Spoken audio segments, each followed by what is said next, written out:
Okay, hello and welcome to our class today. Of course, this is a microeconomics class, and today we are going to be studying the topic on traditional economy. Of course, it's prepared by me. So yeah, by the end of the lesson, I expect you to be able to define a traditional economy, be able to explain the various characteristics of this type of economy. Remember, we have so many, like 5 types of economy. In this class, we will concentrate on traditional economy. So by the end of the lesson, be able to define a traditional economy, explain the various characteristics of this economy, and then be able to provide examples of this traditional economy. Of course, being relevant to our studies, we have to have certain examples of traditional economies in the world. Please be sure to identify some of them by the end of this lesson. You should also be able to give the advantages and disadvantages of such an economy. So we are going to listen in to a short audio to get an overview. A traditional economy is centered around the idea that as a society, you will just keep doing what you have in the past. Passing down of cultures and traditions is key. All economic questions, including the allocation of scarce resources, is determined by elders and what had been done in the past. If you were born into a family who's a farmer, well, you're going to be a farmer. And if this is how they tilled the land, well, that's how you will till the land. There's not a lot of room for innovation or change. You'll continue to do what people before you have done. Now, this economy is often practiced in rural freedom in this type of economy. I hope you've listened to that. So, based on the audio, a traditional economy is a system where traditions, customs, and belief systems are what determines what is produced, how to produce, and are using which methods. And basically, those are what we refer to as the 3 economic questions. If you were born into a family who's a farmer, well, you're going to be a farmer. And if this is how they tilled the land, well, that's how you will till the land. There's not a lot of room for innovation or change. You'll continue to do what people before you have done. Now, this economy is often practiced in rural communities and tribal life, and it still exists today. But this is a traditional economy. Now, in this economy,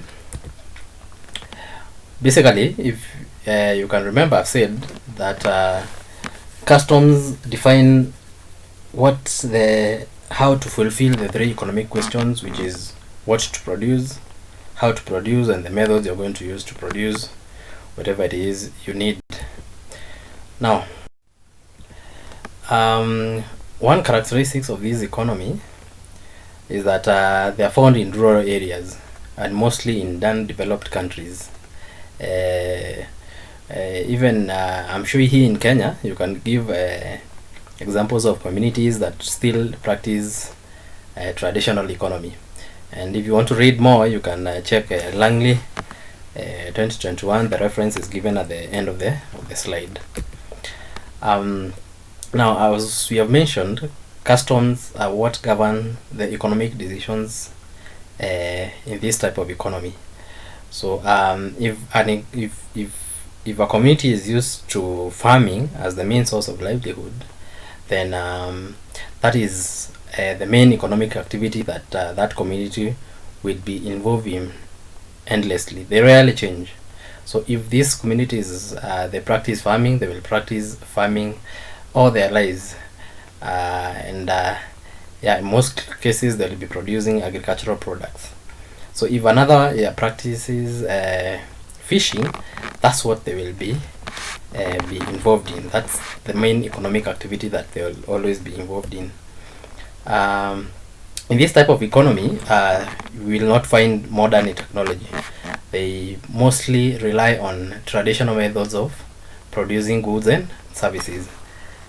Yeah. Another characteristics is that trading here is through barter trade. Of course, we've said this type of, no wonder it's called a traditional economy. Yeah, because this form of trade, the barter trade, we all know it from the traditional way of life. Now in this economy also you'll find that there's little surplus that is produced. Surplus is excess. So these communities produce what they can what will be able to sustain them. Of course, like I said, most of these traditional economies rely on subsistence-based agriculture, yeah, to as the main economic activity. Now, another characteristic is that economic activities are usually centered to one's family or an ethnic unit, yeah, with most producing only enough to keep their families alive. Yeah, and that's why we have said that rarely will you get surplus production, and you'll find that a certain family unit will produce what is required, and another family or ethnic unit will produce something else, so that at the end of the day they can meet and exchange goods and services. So again, little surplus exists. Now we have various examples of traditional economies, and one is, these guys called the Australian Aborigines. Yeah, and these ones are known for producing those traditional artifacts. Yeah, they use them, they produce them, and then they sell them in exchange for goods and services that they don't have. Yeah, another example is the Mbuti in Central Africa. You can see what they do. These ones, you'll find them in the forest, and in the forest mostly you'll find this type of activity occurring, that is chopping of wood and selling in exchange of goods and services. Then you'll find the Inuit of northern Canada. Yeah, these are another examples. You can see, yeah, you can see them, and the activities they are involved in. Okay, advantages of these economies, that there is little to no uncertainty. The uncertainties does not exist in this type of economy. And based, since you've done the introduction part of economics, I'm sure you know what uncertainty is. Now, and everyone knows what role to play, of course, in producing goods and services, and life here is generally stable, predictable, and continuous. Now, disadvantage of this economy is that it tends to discourage new ideas and new ways of doing things. So there is no innovation, simply because in fact they don't employ modern technology in producing goods and services. So and thus as a result, there is a lack of progress, which means the standards of living will always remain low. So as a summary, remember, you have said that traditional economy is a system that relies on customs, history, and time-honored beliefs, of course. Their main trading activity is barter trade, of course, instead of use of money. And we have given examples such as the Mbuti in Central Africa and the Inuit of Northern Canada. So here there is no uncertainty, and everyone knows what role to play. And that the main disadvantage of this type of economy is that it discourages innovation and lacks progress, which means that their living standards remain low. So we have come to the end of the class, but I'll leave you with an assignment.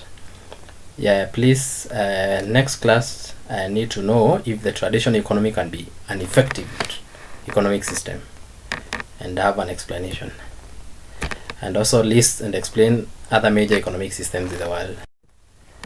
And of course we have the reference over there if you want to read more.